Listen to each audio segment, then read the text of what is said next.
alone in the world at a time in my life when I felt really alone. So he went from being like this immortal hero of mine to like a personal mentor. And so I just wanted to bring him into this space as, you know, it's we're at 100 years of Belafonte, so it's hard to reflect on that. He passed about 3 years ago. So just, yeah, bring him into this space knowing that, you know, your life is your life, but the work you do in that life carries on, and that's part of what gathered us here today. So thank you. Anybody else want to share? Don't be shy.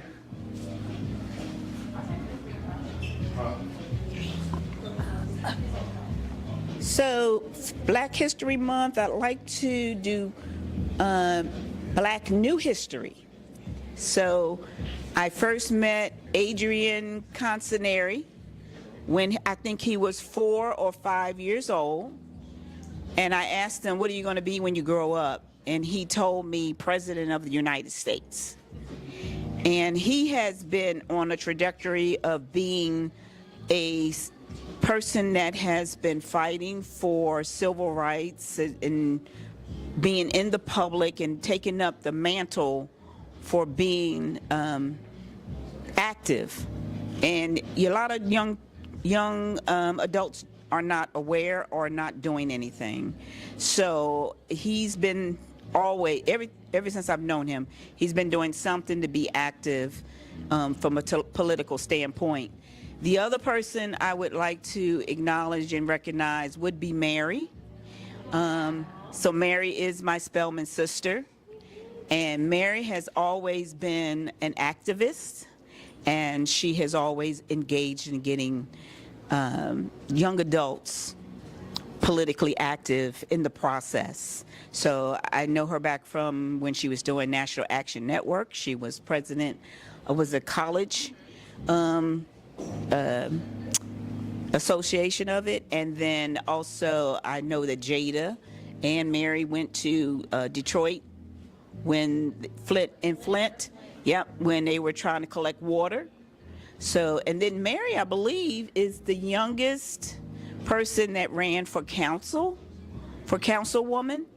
at 18.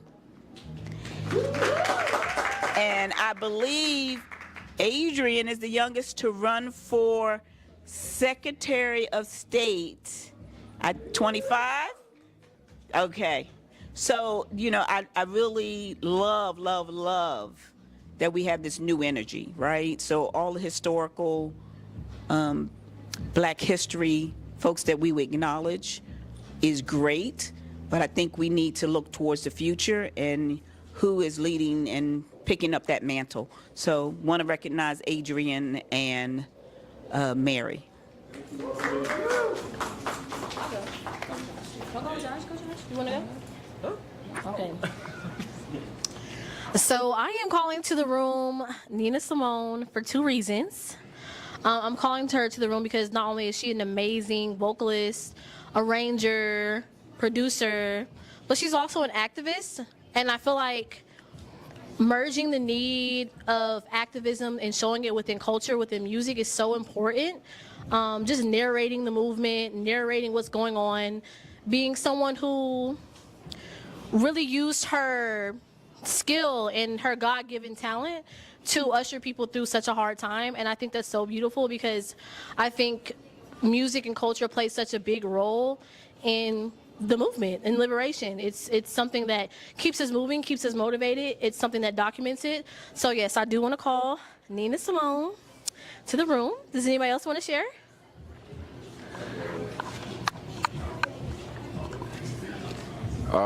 So I'll go ahead. I decided not to just bring an individual, but to bring a group or a collective. And maybe this is just the New Yorker in me, but my Black history, or the people I want to bring in, is the Wu-Tang Clan. The Wu-Tang Clan was one of the first rap groups to collectively bring together diverse Black men in a space from different backgrounds, different ideologies, different beefs, creeds, and build a organization or a space that was creatively conscious and able to allow for each creative in their own right to not only build in their own, but use what they build in their own to then build collectively.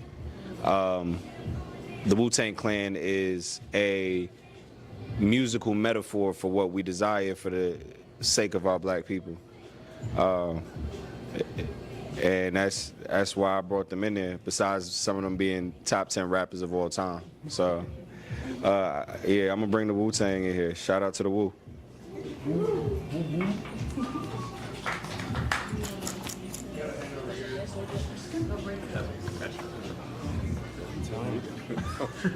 I hope you guys don't mind if I sit down. Well, my voice isn't soft, so I'd like to bring Malcolm X into the room, only because a couple of different things. One, his mom is from the island that I'm from, which is Grenada in the Caribbean. I love his story arc, if you want to use an acting term, because essentially in his youth he had sort of a petty criminal past, and then he eventually had more of a strong activist middle ground in terms of his age, where he was, as he said, by any means necessary, he believes change should occur. He goes to Mecca and then he becomes a more balanced person. So I like the idea of someone not only coming from a negative history, but being able to kind of move into a more balanced space. And I think that is a great sort of story that many of us can learn from. Anybody else? Going once. This side of the room been quiet. Anybody? I can't really see, so.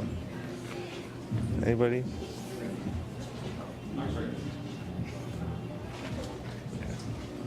All right, y'all, thank you so much for being a part of that icebreaker and for really setting the tone for the conversation.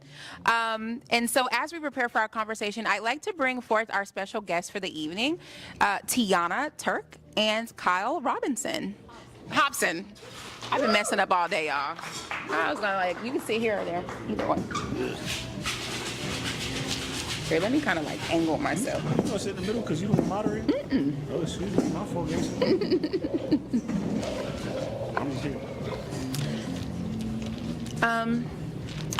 Kyle, do we need individual mics? Okay. Okay, I'll pass it down. And so we talked a lot about Black history, and one of the things that I've been thinking through, and I know you're from New York, but you've been here for quite some time and you do a lot of great work in Atlanta. Tiana, you're from Metro Atlanta, like I am, the east side, the best side. And one of the things that I've been thinking through in this time is how special it is and how much people from the city kind of take for granted when it comes to the Black history that is here. Recently, someone asked me, what's it like growing up from Atlanta? And I was like, Atlanta's not a real place. Because, I can definitely text the mayor, and I can definitely call the congressman. And, I don't know any other city that's had, Black power for over 60 years, but a city like Atlanta, where Black people can often thrive, or Black people do thrive. Because if you go up the street on a Tuesday at 10 a.m., the people are outside living life. And so I really would like to talk to you all a little bit more about the Black history that is here, and a little bit more about the work that's also happening here to kind of sustain that. But one, how do you think Atlanta really became known as the Black Mecca? Well, I passed this to the Atlanta. I think we'll start first with Maynard Jackson, who was the first African-American mayor of the city of Atlanta. In the late 60s, he entered the office of the mayor. And from there, he really shepherded the ballooning of Atlanta, primarily for African Americans. So we know Hartsfield-Jackson Airport, the international airport, but Jackson is Maynard Jackson, the former mayor. And being that he was the first mayor, one part of his initial initiatives was increasing the number of Black entrepreneurs that were funded or also participating in the city's economy. At that time, a fraction of the city's contracts were going out to Black entrepreneurs. But through the expansion and growth of the airport, he was able to build up a whole entire class of African-American entrepreneurs. Prior to that, you all probably know that through the civil rights era and apartheid in the South, Auburn Avenue was pretty much the epicenter of Black Wall Street, if you will, in the city of Atlanta. But it was really after integration and during Maynard Jackson's administration that we saw a proliferation and growth of African-American entrepreneurs. Yes. I think all of that is important. I think being somebody that's a transplant to Atlanta, to come, and not just a transplant, but coming from one major city to another one. New York is not a real place, but Atlanta is definitely not a real place. But part of that comes into not just the historical, political, but the historical culture. I think it's very important to highlight what cultural influence Atlanta has been able to have, not just through the city, but through black culture as a whole. When we're talking about music, when we're talking about movies, when we're talking about influence, those are things that Atlanta also does get the credit for. And I think it's important to highlight all of those things, both in the cultural and the political sector, to then understand the importance of why the fights that we're fighting now in this day and age are very important. You know, Tiana, you made a very important point talking about how for 60 plus years there's been nothing but black power in these offices, yet we're about to lose all of those powers. You know, we talk so much about the cultural influence in which we as black people have in Atlanta, but it's tough to talk about the cultural influence when we own none of the cultural property. I love to have this conversation about how, and I love to make the argument about how Atlanta is a black hub. It is a perfect view of what collectively black people can be when we come together. But it is very hard for me to understand the definition of Mecca and view Atlanta as such in this current point in time, because everything that we have fought for to call or consider Atlanta that Mecca, we are consistently losing on a daily basis. And I'm interested in knowing, you know, one of the things that you mentioned, Kyle, because I think a lot of people on the grounds, and I didn't even mention this, but Tiana and Kyle, we are AUC siblings. So we also, I guess you can kind of say, for me, when I was at Spelman, I always say, like, it sparked something in me that made me feel like I could, like, conquer the world. And honestly, while I was there, I believed that. But one of the things that what you were saying kind of like hit me is that, you know, students and people within the metros have been advocating and fighting against gentrification for years and displacement. And right now, a lot of people who watch the city evolve are now also sad that the city might fall because of what you talked about. Under the eyes of black leadership, we've gained so much, but we've also lost so much. And especially that cultural piece.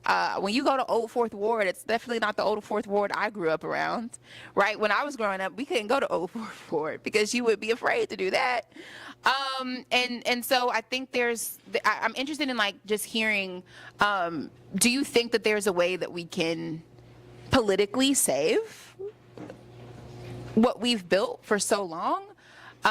Or I'll stop there, Kyle, because I feel like you got a lot to say. I do believe there is a way to politically save.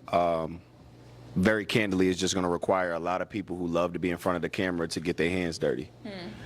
Very candidly, it's going to require a lot of people who love to talk. It's going to require them to listen. It's going to require us to drop our pride and ego and go into a lot of spaces that we've already pushed off as unsavable. I think for us to genuinely save, we first need to educate. There's a lot of people out here that don't know what's going on under the guise of what our current political system is presenting. They are just taking what is given to them. We got to take control of our own narratives. We have to combat that. We have to have these conversations with our students about truly what black history is, because our black history is being rewritten in schools. We need to sit and talk about our black musical heroes, where jazz came from, where the blues came from, where rock and roll really came from. We need to talk about our HBCUs, the importance of Morehouse, Spelman, Clark, Morris Brown, Howard, FAMU, all of these schools that are deemed not important. We need to look to all black people and consider them as part of what needs to be helped and saved. You know, I would hate to only look out for the heterosexual black man and forget about the things that the gay black man has done for me. I would hate to have to only care about the black woman and not consider what trans women have in this world. You know, and the more time I spend dividing rather than worrying about, hey, I'm black, you black, we all got the same fight. That's going to help us get to a space to where we can actually consider coming together. Because right now we're so divided, we're going to fight ourselves before we fight somebody else. And part of that fight comes from the fact that we push away people that could genuinely help us.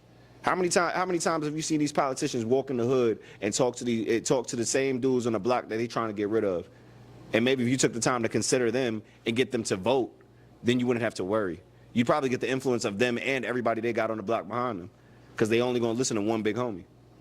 You know, what if we took the time to, rather than ostracize the LGBTQIA plus community, host an event in a space where we know we would garner their attention, cater to what they need and care about. You feel me? These are spaces and things that are necessary for the forward development of us as a people. And these are the same arguments that we then need to go to our legislators and say, this is what we need. But we can't go to them with anything if we're disbanded amongst ourselves. Can you reiterate the question? Yeah, one of the things, and I know Tiana does a lot of great work in the economic space. We know that in Atlanta, there's a huge financial divide that can oftentimes create that, I guess you can kind of say, space between Black Atlanta and non-Black Atlanta. I'm not sure if you all know this, but there's actually a 30-year life expectancy difference between a Black Atlantan and a white Atlantan. And some of that is because of environmental injustice. Some of that is because of just work and labor, but also just economic struggles, mainly. I'm interested in hearing, because when I talked about like just saving Atlanta, right?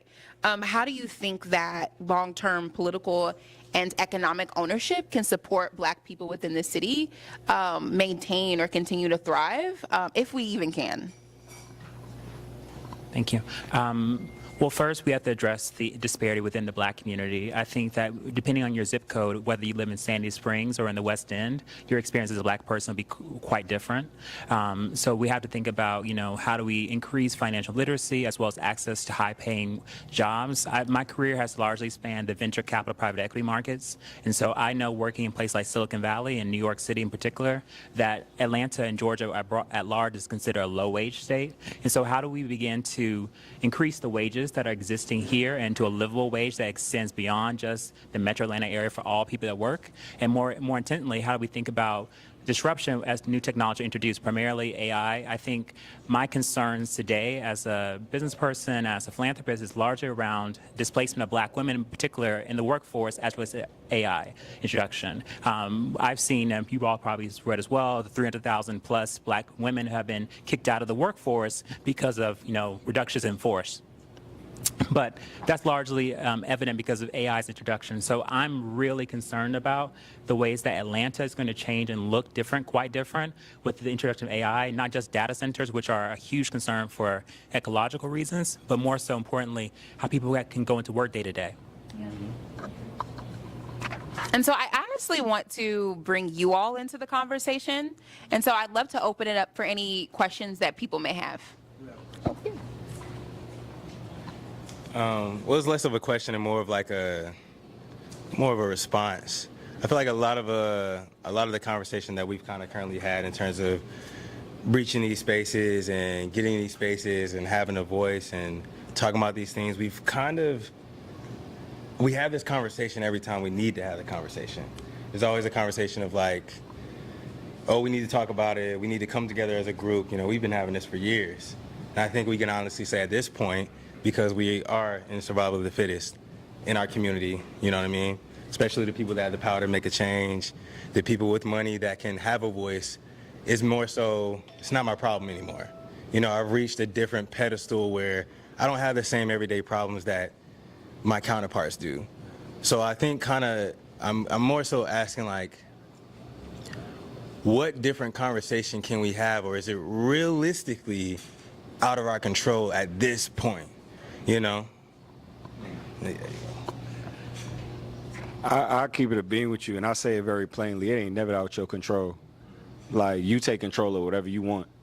I think where your confusion lies is you're trying to find where your controls are in a game where the controls were never made for you to understand. very candidly. You're trying to fit into a scope that's not made for you to be present. So I say, to what degree we have to move starts with the initiative you're willing to take.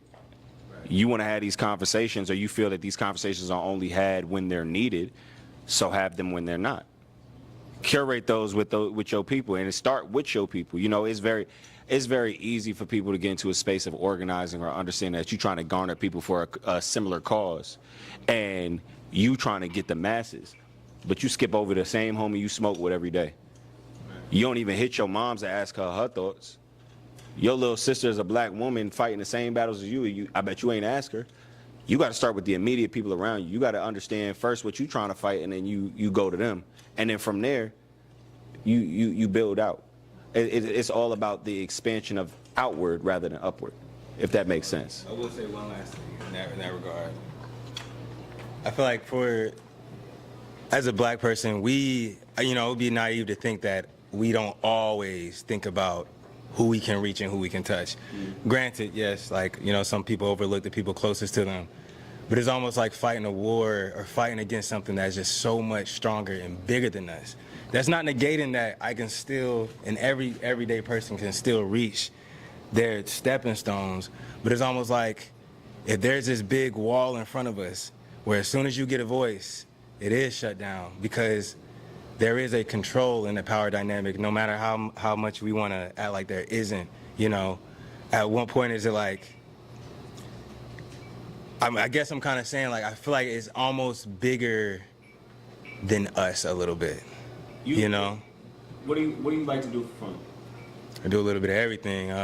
You play a sport? Yeah, I love sports, creative directing. I've been making music for over 10 years. Boom, perfect. If given the opportunity to sign a deal right now with Def Jam, would you do it? Hell no.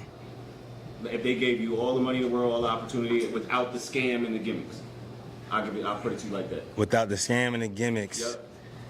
Realistically, it was a clean cut deal. You had all of that. Def Jam was genuinely interested in your music. They trying to push you the same levels that Drake is. You own 100% ownership of your masters, all that. Right. I would tell you this. It's hard for me to answer that due to how much I've made, how long I've made music. I just know that's not reality. But if that was a reality, then anybody would take a deal. Anybody would take that deal. Let's put it in the means that it is a reality. If for you to get to that reality, knowing that it's already secure, would I take the deal? Would you stop if there's something in front of you? If they say all you need to do is hit up this person, you're going to hit that person up. If they say after you hit that person up, you need to come to this event, you're going to go to that event. There's going to be certain things in this world that you either want so much, or there's going to be spaces that you're in that you hate so much that you'll do whatever it takes to change it. So, I'll use an example. I'll use an example of somebody who actually fell into that loophole, because I just recently watched their documentary. And I'm not trying to hold anybody up, but I will say this. The Tyra Banks documentary with the, America's Next Top Model. At the beginning of her coming out in her career, she stood in the same position that we stood in. This is a position for me to put black women in power, because there's no other supermodel outside of her. Realistically, she was the first name to really do that, right? The huge transgression that people are having now, and that she has faced, is that once she became and got into that position of power, she kind of molded and conformed to what would keep her in that power. So I'm saying that, like, I guess I'm just saying it almost feels like we're in a losing battle, and even when people have the chance, especially, black women, black men, we have the opportunity to get into these spaces. We get the deals, we get the endorsements, we get the rooms, we get the audience. It's never fulfilled. We never turn back and be like, I want to make sure I use this platform to pick up my people. It's always the opposite. It's, I want to use this platform to stay where I'm at. I don't want to lose everything I've gained and garnered at this point. So I'm just saying, like I said, my whole conversation is, to the everyday person, it looks like a losing battle, especially in politics, especially when it comes to our president, especially when it comes to everything. It's like, dang, I'm putting in so much effort, I might as well just focus on what's in front of me, which is me and myself, and making sure I get by. So how do you convince? And that's not just a question for you, you know what I mean? It's just a broad question, like, how do we convince our people to really unify? When unification is like, we've been having this conversation since how long, you know what I mean? So I guess that's just my biggest detriment when it comes to this, is just, it seems a little scary now in the climate that we're in. And I'll say something. Coretta Scott King once said, struggle is a never-ending process. Freedom is never really won. We win it and earn it in every generation. And I just kind of feel like now is our moment. Like, our grandparents have seen freedom. I cried the other day thinking about my grandfather. He's now in his 90s. And I probably would never own a home if it wasn't for him. But my grandfather was the first black engineer for the U.S. government at Wright-Patterson Air Force. He worked for the U.S. government. And I was talking to my mom, and my mom was like, gosh, if it wasn't for Pawpaw, like leaving Enid, Mississippi, living on a sharecropping farm to go to college and like become that engineer, like we never would have like lived this life. Like, we live a middle class life because of his struggles and like what he was able to accomplish. And so I'm like, if we were to go back into the 30s, during lynchings in like Enid, Mississippi, and have spoken to my grandfather about like what could be, I'm pretty sure he felt like there was no way up. Like, I can't get off of this plantation. If we were to go back to Sojourner Truth, or like even Fannie Lou Hamer, who said like, "Ain't I a woman?" They also felt that at that time. But like, I feel like, yes, we are going through it now because this is our struggle. But like, we've seen this in every generation, and that's why I brought Sojourner Truth in this space, because I said that to my grandfather. This is scary. Like, we've never been here before. We've never been here before because we've benefited so much from what sacrifices so many people before us have made. But now is the time for us to step up in the way that our grandchildren and children will be proud of. Like, I want my granddaughter to be like, yeah, we lived this life because my grandmother like made this happen. Like, she really did this. Like, do you see the economy? Like, I literally told my grandfather, I was like, Pawpaw, like, if you didn't leave me your house, I don't know if I'd ever be able to own one. Thank you. Like, I appreciate you for making that sacrifice for me, and for giving that to me. And so I think we have to keep the words of Coretta Scott King to the center. And again, like, struggle is a never-ending process. Freedom is never really won. We win it and earn it in every generation. And then I know some people had some other comments or questions. Yeah. We have one back here. Okay. I just want to say something really quick. We'll go over here. I also want to say that it can be heavy to think about too, because even if you do make it, like you said, Jalik, it's a lot of weight on your back to feel like, now I have to uplift my community because I've made it. And you can feel bad for feeling selfish, but I also think the movement is communal, but it's also individual. And I think just our generation being able to rest, to enjoy things, experience joys, raise our kids, you know, small wins, and building ourselves into the individuals that we're supposed to be, and passing things along to our kids, that's part of the movement too.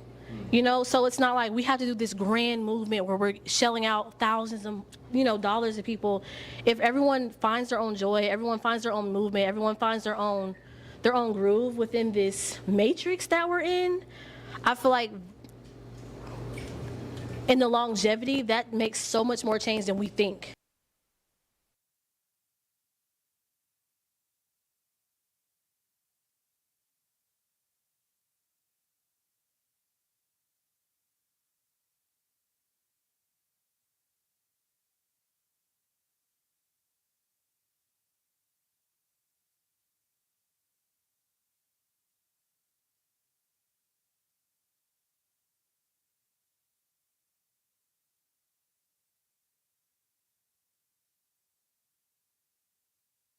Encourage you, brother, and I don't want to take too much of the time as well, but when you're rock climbing and when you're going up a mountain, every step is going to burn. Every movement is going to hurt, it's going to ache, it's going to feel like, oh my gosh, I can't do, until you look down and you see how far you've come and the progress that you've made. And so we, as the black community, we know that the struggle is going to always be there with us. We've actually become akin to it, and some of us have found comfort in it. And so now what we have to understand is, like, yeah, we might have this struggle now, but thank God it's not the struggle from before. We got to find comfort in the fact that, yeah, this might burn now, but it was burning before and I'm still here. So it's just keeping that joy in this movement, keeping that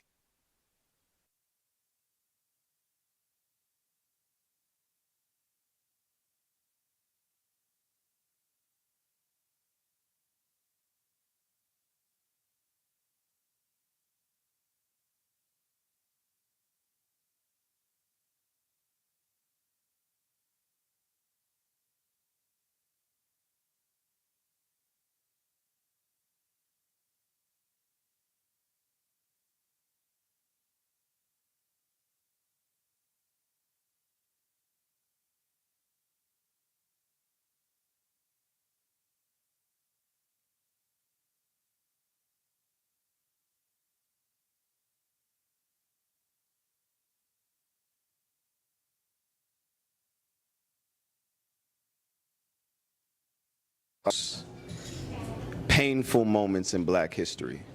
They're oftentimes coupled with some of the most beautiful art.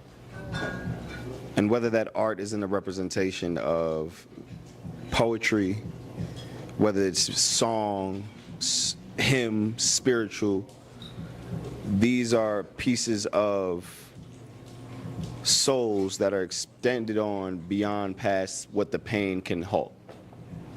The Harlem Renaissance came about fashion, music, poetry, dance, that was serving as nothing but a means of escapism to the pain that was presented in the country at that time.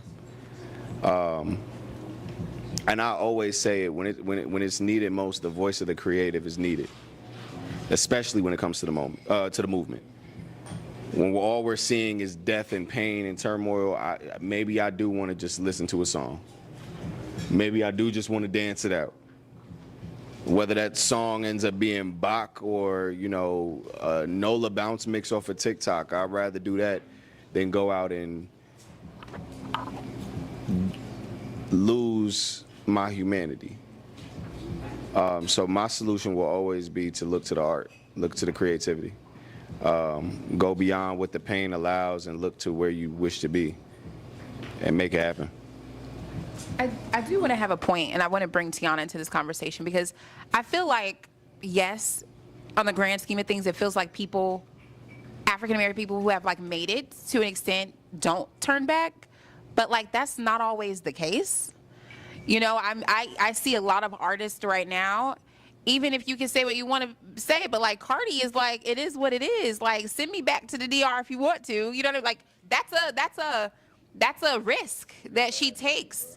Yeah, Bad Bunny and his art. So I want to say that there are Black people in rooms that are still fighting, even though we can't see it. And I know, Tiana, you work in the venture capitalist worlds. I'm sure there are people who are we're still going to hold the line. We're still going to try to invest and support Black businesses. You are doing that work. And so I can't not say well, no, we got people like Tiana who is no, we're supporting these businesses and we're doing this work. But I'd love for you to kind of talk about that piece of it, because I think a lot of people don't see the sacrifices that people in these spaces that are remaining in these spaces are still making to ensure that our voices are heard at this time. Yeah, well, what I'll add is just that there are, as you pointed to, there are people who are starting up entities, be it for-profit businesses, investment firms, or nonprofits that are dedicated to increasing access to capital, access to information, access to networks. And even to the point around, how do we make sure that the next generation has better opportunities, more opportunities than we have ourselves, I think we have to also keep true with the other person said earlier around, which I think was really Afro-pessimism. The truth is that, how do we get to where we are today? I'm a child of, Monica Kaufman and Shirley Franklin. So I know Black women in leadership, whether that be on the channel or in the mayor's office. And so I know that those leaders were ushering up a new chapter for the city of Atlanta. But there also were other leaders who were also Black people in high places that also kind of sacrificed our community as well and led us to the point where we have, half of Black Atlantans are under the poverty line. So we have to hold two truths at once. The fact that, yes, we have prosperity, yes, people are driving S-classes, but yes, people are also on food stamps and also are facing eviction. And so I think what I want to point to is that, people are out doing this work, and it's quite difficult. It's never easy, but it's worth doing because we can see day in, day out how people's lives are changed materially. Yeah. Hi. Oh, yeah, sorry. I think back to the question of, how, because people feel like there's no hope anymore, but there is hope. And I think we need to get back to a grassroots type movement like we had back in the 60s. So I think we got way too complacent. And it's there's an ongoing joke. All the Black Panthers and the civil rights folks got government jobs. So they kind of dropped out of the movement. And then when Barack Obama ran for president, it's, you know, everyone was like, oh, racism is gone. We no longer have racism. And it's like, yeah, we do. It's just because you elect, and we saw it when he was in office, the way they talked about him, the way they talked about his wife, and still do to this very day. So I think we got way too complacent. If I could say one thing good, if I can, about Donald Trump, is that he pulled the mask off of it. It's always been there, and it's always been that way in government. He's saying the quiet parts out loud. But trust me, Democrats and Republicans, we're all doing what he's doing, not to the extent that he's doing it. But I think we need to get back to a grassroots movement. And we need to, just like Barack Obama's campaign, he ran a textbook campaign. After he ran and they tried to pass that playbook off to Hillary, she didn't want the playbook. She went on and did her own thing. He had a textbook campaign. So it's like you need to learn from the folks that come before you, and we need to move forward with the, you know, doing, as I said, with the grassroots and get back into that type of movement, because we can't lose this hope. Like Mary said, her grandfather said, we've been here before. And we've been through this and we've overcome this, and we can overcome this again. We just have to remain positive, and we have to stay steady and not allow them to win. And we just have to make sure that we have everything, we have it within our power, and we have to make sure that we're utilizing that. Absolutely. And I think that's a good place to kind of take a pause. It was a really good point that you made. We can just get some more drinks and get some more food. I do want to pose a question for y'all to think about so we can bring it back together. How do you guys think media has shaped the narrative and the stereotypes of the black men and women, and how does that affect the power that we hold within our society? So like, think about like how we're projected on TV shows, media, on models, movies. Think about how that affects who we are and how that affects the power that we hold as individuals. So we're gonna break. We're gonna pass them around some more food. Y'all can get some more drinks. And we're gonna come back in about like 10, 15 minutes.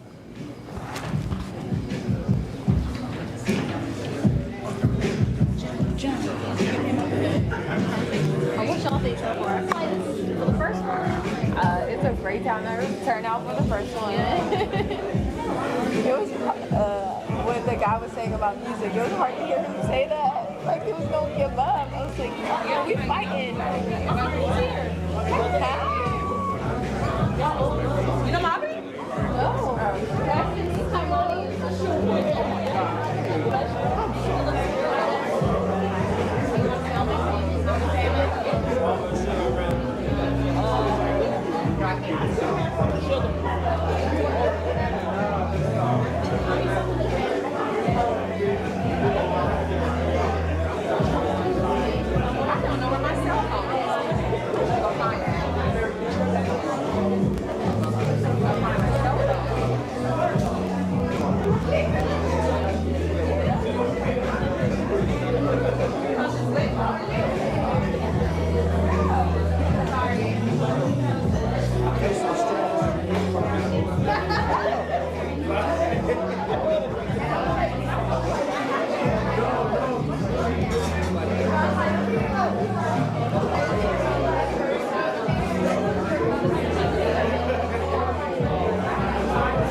Like what's your content? I guess so.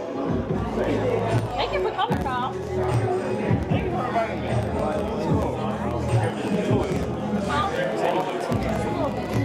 I ain't there yet. Okay, good. I need like 4. I need like 4 more. I'm about to go to school after this too. Oh yeah. I smoke weed. Like,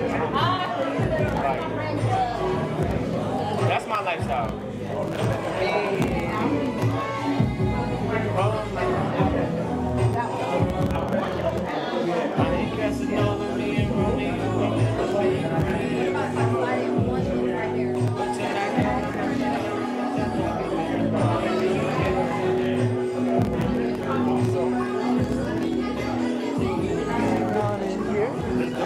How are you looking flaming wise, Kamani?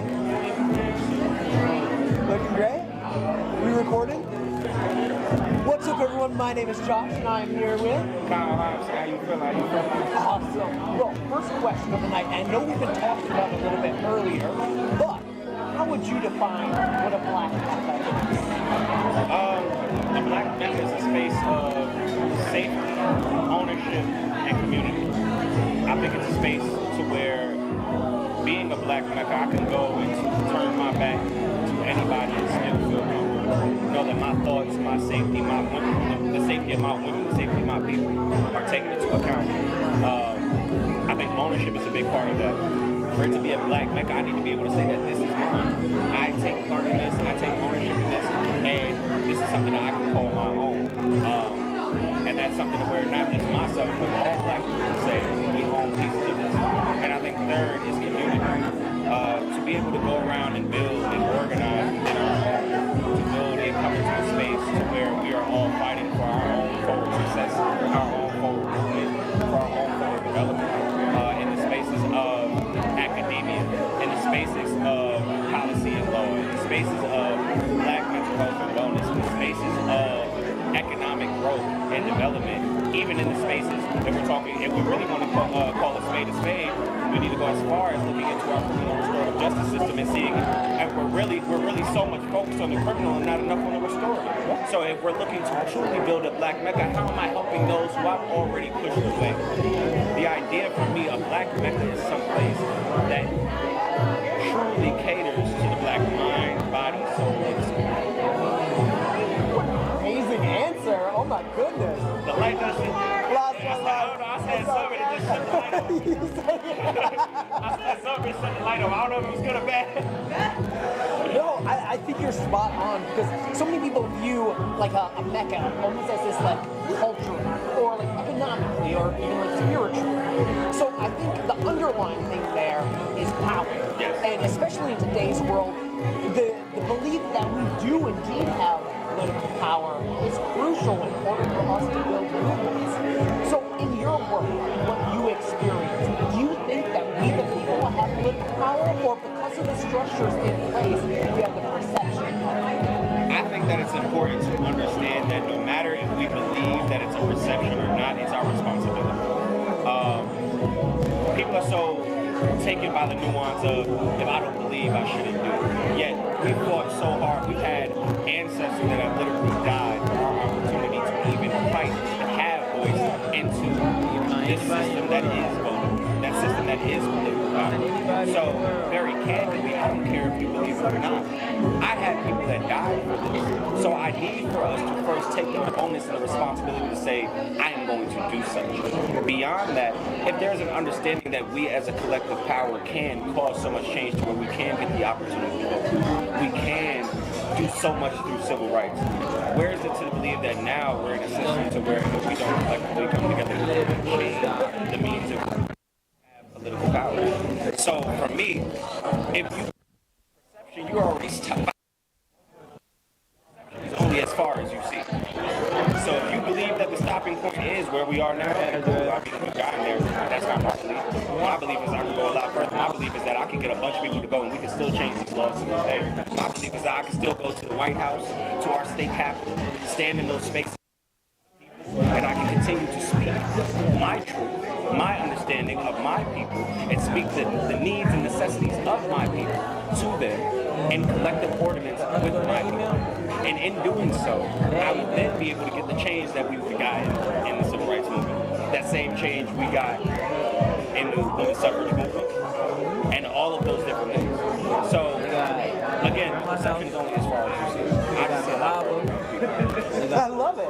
Now, earlier you posed a really interesting question. The scenario about the record deal. You know, you had the perfect deal sitting right in front of you.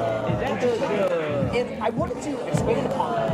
Imagining such a imagining us in a different position. You know, if we could unlock that imagination to where we have no restraints and no barriers and able to get whatever we want done. What do you think we could do? Who's that? You know anybody? I think honestly that's different for the individual. I think what I believe is needed for me to live in that perfect society is truly a little different than you. Just because of the lived experiences that both of us have, you know?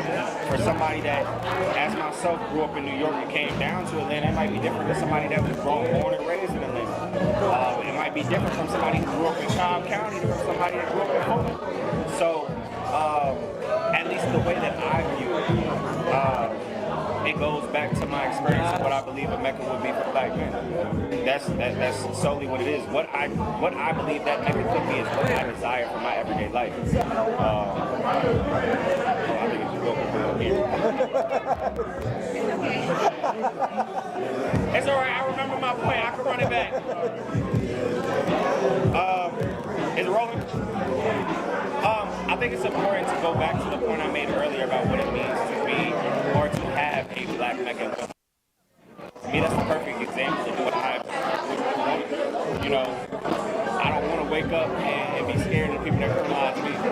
I would like to know that my kids can go to school and learn about our history correctly. You know, I would love to not have to work 60 hours a week so that I can spend time with my kids as I get older. Truth being told, I'd love to go back to college. I graduated in the midst of a pandemic, and now I don't have the financial means to go back.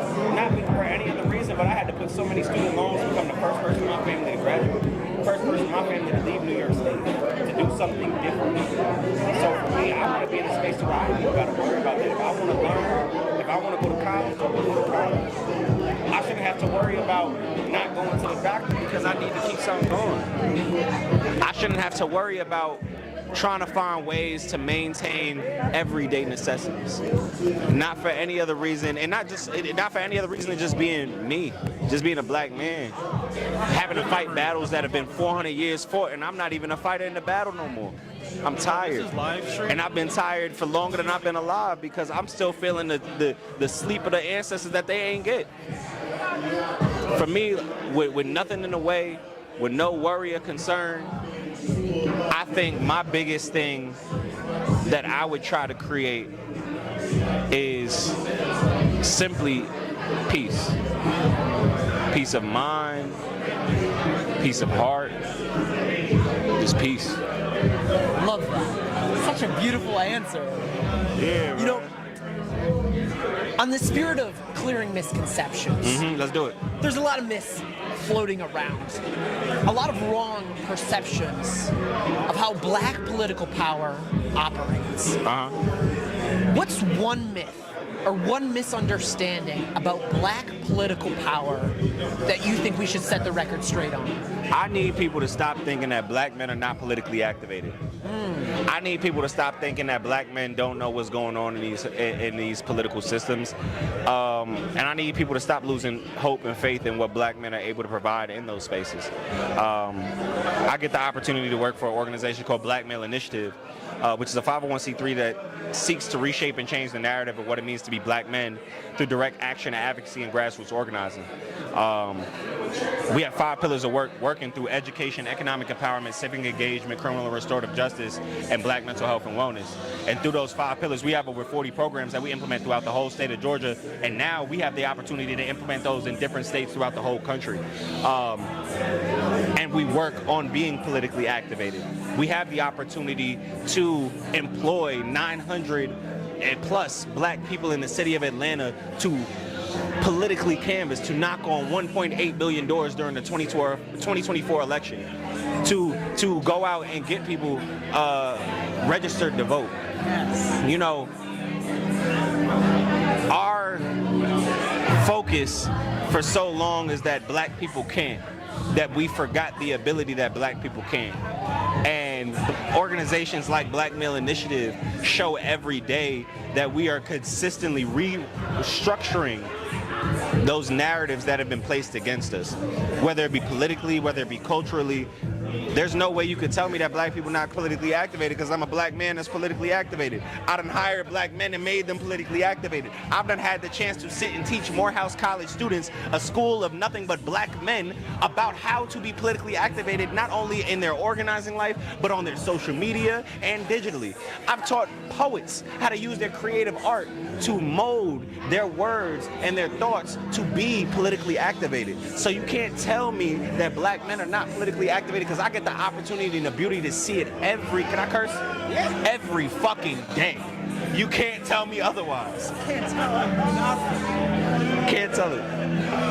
I love that, man. I think looking forward, you know, for the people that are out there sitting on their couches, scrolling on social media, invigorated by the words that you just spoke, what do they need to do? What action do you want them to take? I need y'all to start looking deep into y'all community and seeing what issues are affecting you on a daily. Talk to Miss Mary down the street. Ask her how much her grocery is. I actually care. You know, when you see them people on the corner and they sitting and they chopping it, go chop it with them. You know, don't be so eager to shun somebody off just because they look different than you or think different than you or move different than you. Don't move that way. The more time we spend trying to build ourselves to create community, the less time we'll have trying to fight a war separately. Try to build that community. Start meeting people where they're at, rather than trying to always ask for somebody to come to you. Stay out the pictures a little more. Get in the field a little more. You know what I mean? Like, don't worry so much about the likes, the clicks, and the baits, and rather go have real conversation. Go learn something. Stop using the world as a crutch when we have all the power in the world to change it. I mean, that's really what I would say. It's like, I have a belief that sometimes for certain things to change, you gotta hate it so much to want to change that circumstance and never be there again. I need more people to hate our situation. Sometimes people come too comfortable.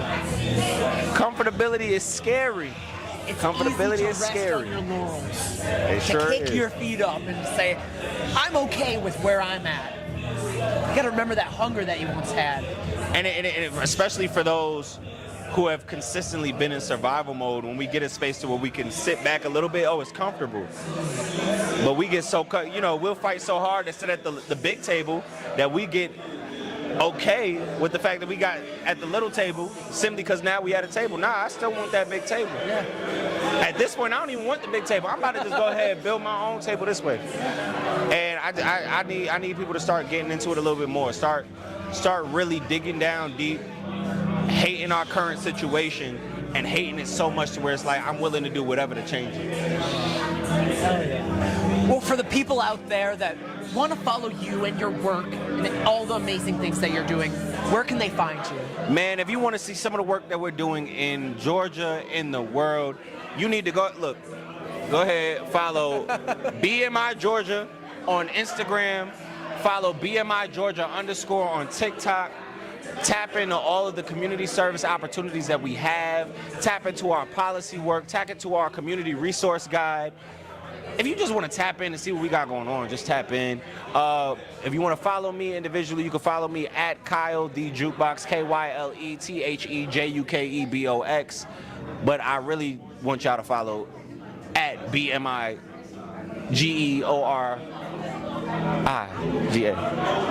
BMI Georgia, man. We're here. We having fun. I appreciate you, man. Appreciate you, Kyle. Thanks for the amazing interview, man. Appreciate you. Man, I was trying to think of that quote, They won't give you a seat. You gotta go to the table. Who says that? I don't know why. I want to say Andy Young. Name that's coming to my head. That's how. I want to say Andy Young, Andrew Young, but I might be wrong. Is it Andy? It's Andrew Young, but you know, Andrew, Andy. Word, dude. Thanks for the amazing overview, dude. I'm gonna squeeze out here. I'm grabbing the coffee. So much. You said, okay, who? Oh, thank you. Yeah. Okay. Gonna be you? Huh? You're gonna be walking around, I guess, interviewing people? Oh, sweet. Wait, do I have both of these? You're gonna hand it to the front. They say you're doing it. Alright. And that's why, because when the light went out, I don't know how much of it you can use. That's why I brought the big camera so we can promote it. Oh, that was for YouTube? Yeah, they're on live right now. Okay, I had no clue. So yeah, we can grab that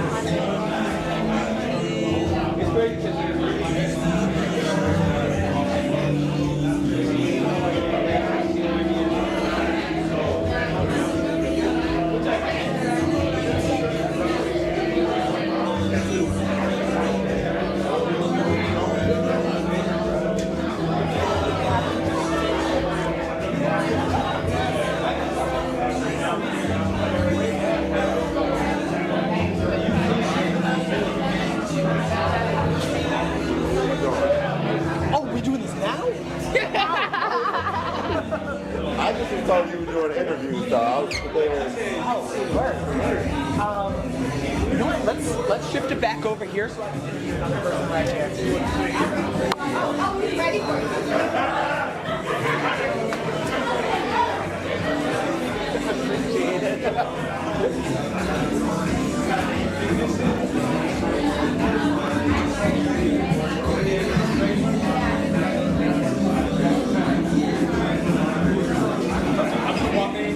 Come on in. For the folks at home watching, my name is Joshua Carlin. We're here at the first stop of the live and indirect tour. I am here with Jordy. My name is Jordy. I make music. I do a little bit of everything, but yes, sir. My name is Jordy. Well, Jordy, let's grab a seat here. All right. First of all, and I know you already kind of touched on it a little, but what creative lane are you currently moving in? Currently, I'm leaning into a little bit more creative direction. I did reach on it earlier, but I said that I've been creating music for over 10 years. So that's kind of like my forte, you know, just being a vibesmith and leaning into that a little bit more. I'm more visual. I'm more of a visual guy now. Okay, I like it. I like it. So I gotta ask, where are you from, and how did you get your start in what you do currently?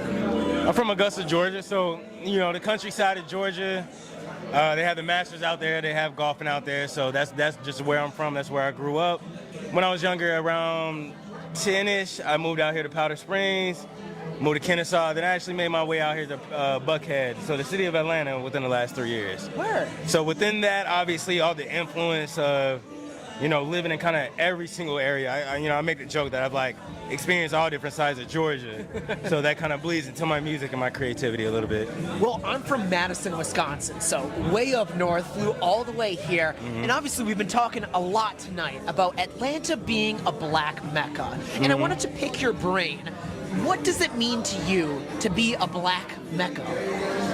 Atlanta being a black mecca, we could talk about the history and everything that Atlanta encapsulates with, obviously, once again, the history and everything that we've had.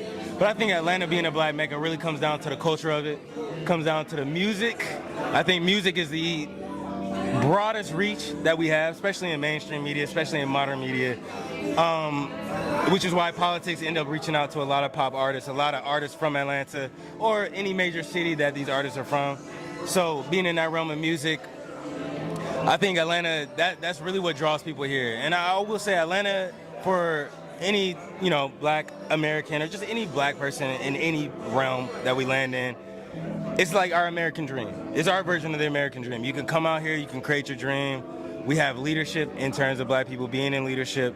So it's more realistic for us in Atlanta. That's why they call us the Black Mecca. That's why people come from New York, LA, any other major city where they come here and they feel like they can build their dream out here. Yeah, definitely.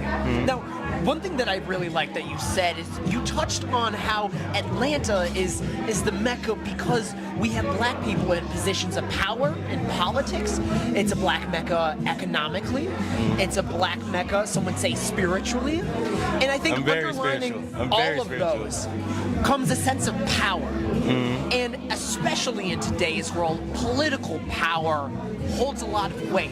It controls our policies, it controls daily life, all the way down to, the quality of the sidewalks we're walking on. Absolutely.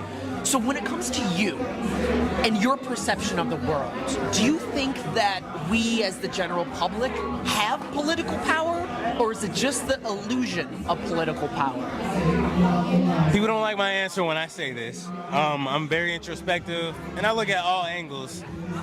I think as the everyday American, as the everyday black person, we don't have as much control as they elude us into having. That doesn't mean that you can't grow from something, you can't build your own community of people and, end up building your control. But I think we're sold a dream that necessarily a lot of people buy into, but it's not the truth of it. You know what I mean? So that's why I beg the question, when it comes to making a change in politics, as a Gen Pop, we got to look at our leaders, because everybody has leaders. You can become a leader, but until you become a leader, you have a leader that you follow. That's true. And when you look at all the leaders that we do follow, they conform. It is always the same message. It's I want to put people in a position of power. I want to put people in a position to make a difference. But as soon as they see the certain dollar amount, mindsets change, and that's just facts. It's facts across the board. We can talk about anybody. Yeah. You can name any black celebrity at this current stage and time in their career, and if you ask them to speak about black politics and uplifting us in our community, it's silent. You know what I mean? They might wear a badge, they might wear a t-shirt, but there's no really vocal output. And I think that's because dollars forefront everything. I think money forefronts everything. And I did bring it up earlier in conversation that we live in a world of selfishness. We live in a world of variables, control variables. You can't control politics because we're not in control of that. But what I can control is my household. I can control my daughter. I can control my kids. I can control what I give my kids. I can control what I bring my household with what I do. Versus, my wife can do the same thing. She can control what she brings to the family. So I feel like when you're in that mindset of survival of the fittest, which is what it becomes, I want to make sure my family is set going forward. It's hard to think about generational change. Definitely. It's hard to look at that outlook of what can I do for the next man when ultimately I got to make sure every day I look at the people in front of me. For sure. Which is not, it's not a problem. And I think people think of it as it's a little selfish. I don't think it's selfish. I think that's the community that has been put on us. I even talked to my homie. We just walked out for about 10 minutes to kind of just chat about everything. And we said, they give us a bubble. You can get rich in a bubble. You can always get rich in a bubble that they give you. But once you reach that bubble, or once you come to that bubble or that wall, it's a fork in the road. Do you want to continue at the career that you want, or do you want to sacrifice that career, or potentially sacrifice a career to push an agenda? Most people lean on, I built this, I've wanted this, I'm going to stick with this. And I think that is our biggest problem in our community. Yeah, most definitely. And I think it's all about perception, too, because when you look at the high-level crazy stuff that's going on the national level, it's it's a whole different conversation. What can I even do about that, right. Called my congressman already, but I'm still waiting to hear back. Yeah. But then we look at the more local level, like the person on the corner that I've seen for the last 3 days, checking in with them, seeing how they doing. I'll even be candid. I'm sorry, I got to interrupt you. Go for it. I'll even be candid because we're talking about modern and what is going on every day. For the everyday person to look prospectively, I'm at work. We have the news on. the news that everybody can see in Atlanta. And the biggest news currently is the Epstein files. We do have to talk about it because that is the biggest, most relevant thing going on right now. When you hear, I'm not going to talk about the details of it because it's very sensitive to people who have kids and families and maybe people who are, they don't know where their family members are. You know, it gets very deep. It gets very sensitive. I have a partner who I can't have the conversations with because she just, you know, straight up told me it's very sensitive. When stuff like that is happening, as an everyday person, you do sit back and realize, like, how much control do we really have? You know, even if 25% is fabricated, there's still 75% to, siphon through. Even if 50% is fabricated, there's still 50% to siphon through. There's truth in all realities. So I say, like, for the everyday person, and I think that's been my biggest conversation, not even the everyday person, because we're talking about the black community. For the black community, when it comes to us unifying, I feel like we're in a war against a very, very, very large opponent. And because we've been put in a position of survival where the opponent will be like, you know, I'll give you 10 mil, I'll give you 15 mil to shut up and just be a part of our team. Nicki Minaj. I brought up Tyra Banks earlier. These are real people who are in positions to make a difference. And in the moment, money is forefronted because it is a survival of the fittest mindset. I got to take care of mine. Generational wealth that we don't have. That's a whole different conversation. You know, we're not granted that. You know what I mean? There's some people that have it, but ideally we have to work and hustle for it. For sure. It's not the same level playing field. So when you take somebody who's not on the playing field and give them something that might be penny change to y'all, but to us it's life changing. You see everybody change. You see the Jay-Z's change. You see the Beyonce's change. You see the Rihanna's change. You see the A$AP Rocky's change. You see everybody. All of our leaders. Nobody speaks out about it. You know what I mean? They become complicit in their security. Yeah, and it's just straight up. And it's feet up. And that's why I said, once again, it's no harm, no foul, because you got to take care of yours, right? First and foremost, I have a daughter. I got begged a question earlier. If I had a deal that came with no litigations, would I take it? The first thing I thought about was my kids and my family. Yes. Yes. If you told me, it sucks to say this, if you told me 20 mil to silence me, would I take it? I'm not going to answer that question, but I want y'all to answer that question. You know what I mean? and whatever your response is, we'll go from there. But I just personally think that our conversation has to be a little bit deeper than unification, and it has to dig deeper than that, because we do have leaders. When you work at a job, you have a boss. When you have a problem, you want your boss to answer that. Not everybody's going to be a boss, you know? You know, I'm really glad that you brought up that example that you guys talked about earlier, because I think it proposes an interesting scenario in which we have to look ahead at where we want to be and then work our way backwards. Absolutely. I want my family secure, therefore I need to provide for them, therefore I need to provide. And it starts there. And I would say it actually starts there. It's harder to outlook, you know, than the inlook. And I would say this, if you start with your family is going to create families. Your family is going to create, this is your generation. Your family is going to create generational wealth or knowledge. Generational knowledge is a very key thing. Passing on important things that you have learned and passing on the knowledge. That's one of the biggest things I learned with a 2-year-old. Everything I do, I'll go poke a wall. Guess what she'll do? She'll come up behind me and poke the wall, you know what I mean? It's all a learning lesson. So I say we negate the fact that, like I said, it's masqueraded as selfishness and just worrying about ourselves. But it's kind of like a double-edged sword. You can see it as selfishness, but I'm starting with my family. My family creates generations. My family might make 16 kids. Those 16 kids might make 32 kids. It's the butterfly effect. It's the butterfly effect. Keeps on going. It keeps on going. So I was presented with the idea that, like, every step matters. Yes. And that is one thing that you forget, and when you look at the overwhelmingness of what's going on around us, you know, with the trauma dump of information that they give us every day. In the middle of the Epstein files, we just had a school shooting. In the middle of the school shooting, we just had something else happen where it's like, dang, it just really feels like we're out of control.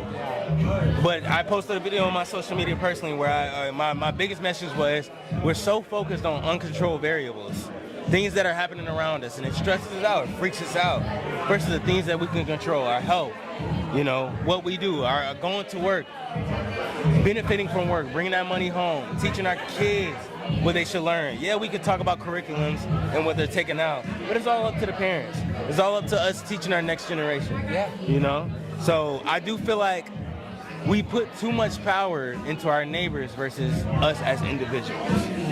Because individually, we're incredible. We see it all the time. That's why we have celebrities. That's why we have icons. Individually, these people are incredible. Sad to say, they might not take the best turn for us. They might not speak out about the things that we want them to speak out about, but you can always be these same people. They're no different than an everyday person. They eat like us, they drink like us, they shower like us, they have kids like us, you know what I mean? Everybody can be an icon in their own right, so it's like you taking control over your own life does not necessarily have to be a bad thing. So I have a weird perspective of it. Sure. I think most people say, look outside and what you can influence outside of you. I think it really starts at home. You know what I mean? You're a accumulation of what your parents have given you. Exactly. Absolutely. Just straight up. And I'm learning that being a dad. A lot of my thoughts are not my thoughts. They're my parents. It's what I was raised on, you know? I like milk. My daughter loves milk, you know what I mean? Same thing with music, you know? You find yourself listening to the same songs your dad was listening to. My baby girl's name is Sunday, so we play a lot of, our playlist is just consistent of like music that revolves around that. So her music taste, her shows. I don't play anything modern. You know what I mean? Like, I play Little Bear. I play Clifford. I play Magic School Bus. Things I grew up on and that directly influences her. You know what I mean? So I think it really starts with the individual. And I think the biggest problem that we have as a community is that we look for others, but we're all leaders in our own life. For sure. You know. But I know I went on a tangent. But yeah, man, I love it, dude. And for all the people that are out there sitting on their couch right now, scrolling through YouTube or Instagram or TikTok, what do you want to say to them to get them off of that couch? What action do you want them to take in order to make a change in their own communities? I have a great action, and I feel like it might sound scary, but do not take time for granted. Time moves faster than we've ever thought it would, especially in a digital world. We live in a digital world, and our reality is no longer our reality. We live in a digital world. So I would say, if you have a phone, rather than scrolling for 3 hours, learn something. Spend 30 minutes learning something. Spend 30 minutes maybe posting your knowledge. You could have internet diaries. You could have internet journals where you might not think it might make a difference, but your thoughts make a difference. You are important in every aspect. So I would say, if my biggest advice, because I actually had this conversation before I came here, because I eventually want to start a podcast of myself, because I think I'm very introspective. I have a lot of extremes that people might not agree with, but I think the idea that having the freedom of speech, delivering your opinion is important. It's incredible. Also, not everybody has that ability to do that. Not everybody has the access to the internet and the freedom of the internet that we do. So I would say, for any everyday person, if you're able to get online for hours, if you're able to consume for hours, be somebody that delivers to the consumer. Everybody has their own output. Everybody has their own way of thinking. You don't agree with everything you see on the internet, so speak on it, because you have a voice. You have a voice. And I feel like once you lose that voice, you do become a gray man. I call him that. I call it the grayscale. You know what I mean? I use that as a reference to men. So it's a weird alluding, but I say men don't feel like we have a voice because, you know, we work, we end up supplying for our family, and by that, our personification kind of dwindles a little bit, right? Everybody has a voice, and I'm realizing that now. It's very important. Everybody has a voice. Instead of listening, deliver. Instead of listening, deliver. The same way you sit with your friends, and y'all have 30-minute conversations where y'all are chilling about all this crazy stuff and your opinions about it, deliver it. Somebody needs to hear it. We're not sheep. We're not sheep. Once we lose that mentality of us just being followers, everything changes. Yeah, it's the Matrix. They call it that. The Matrix is consumerism, just buying in. And I said it best. I don't relate to people that just buy in. You gotta have conversations. You know what I mean? You gotta be different. You gotta be different. It's okay if you don't agree with anything that I'm saying.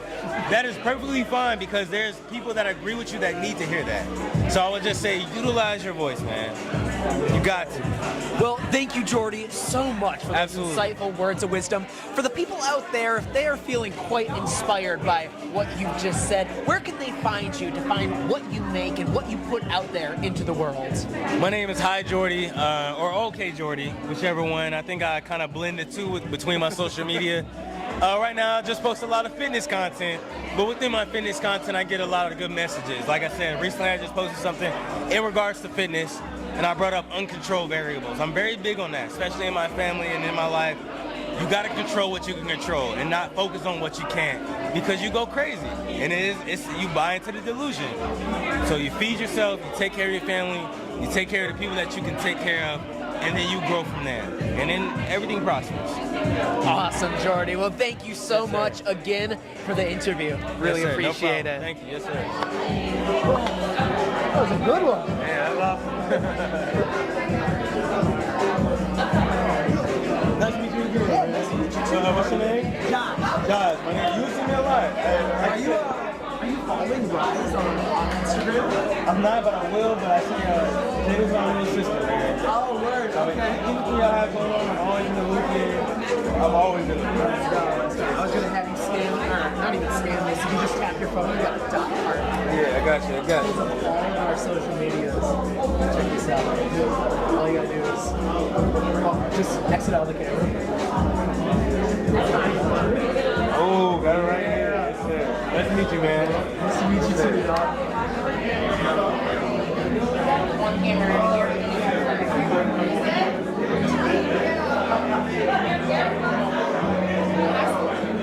Can we stand up though? Do my hand back up. Oh my God, the other lady.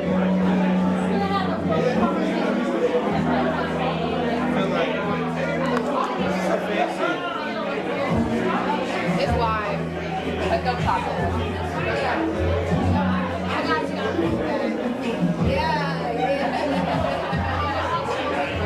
Y'all really don't know. I'm a music head before anything else. Top 3 right now.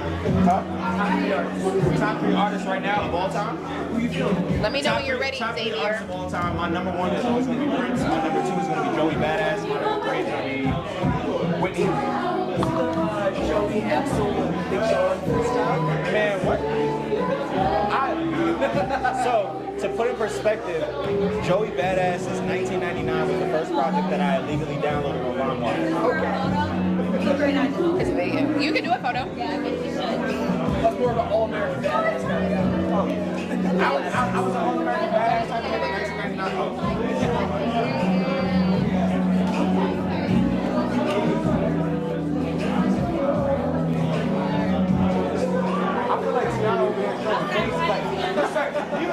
You serving a whole lot of me. I'm sitting here smiling and shit now. Hold on. Ready?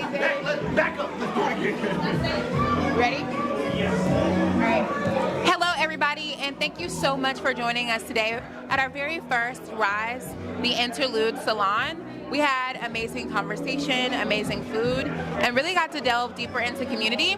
As we wrap, I'd love to pass it over to our special guests to just talk about some of their highlights for tonight. And I'll start with Tiana.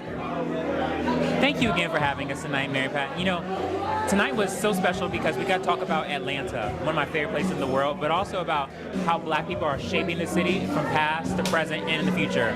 So I'm really excited to see how the conversation shaped out. It's like what we're going to go into the field and do, and also what you're going to lead next. Thank you so much, and I'll pass it over to Kyle. Man, we talked about a lot. We talked about Black power, Black community, Black organizing, but we spoke about the different perceptions of how we could view Atlanta. Yes, Atlanta is a Black Mecca, but how can we continue to make it as stern to the definition as possible? We continue to give you immense pride in all the work that you're doing. We appreciate you for bringing us in this space. We are excited to see where this conversation is going to go beyond the country and at all of the states in which you touch. But we're happy that you came to Atlanta and started here, and we're just excited to see where you go. All the work that you do is continued. We see it, we appreciate it, and we love you for it. So thank you all so much. We appreciate you, and we can't wait to see you in Austin next month. All right, thank you, Xavier. Thank y'all so much. I really appreciate you. Got a yes or no? Let's start there. Thank you so much for y'all. I really appreciate you. Oh, okay, yeah, for sure.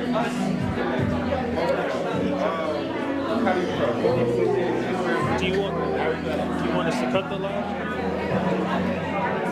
You want us to cut the live? Yeah, you can cut the live.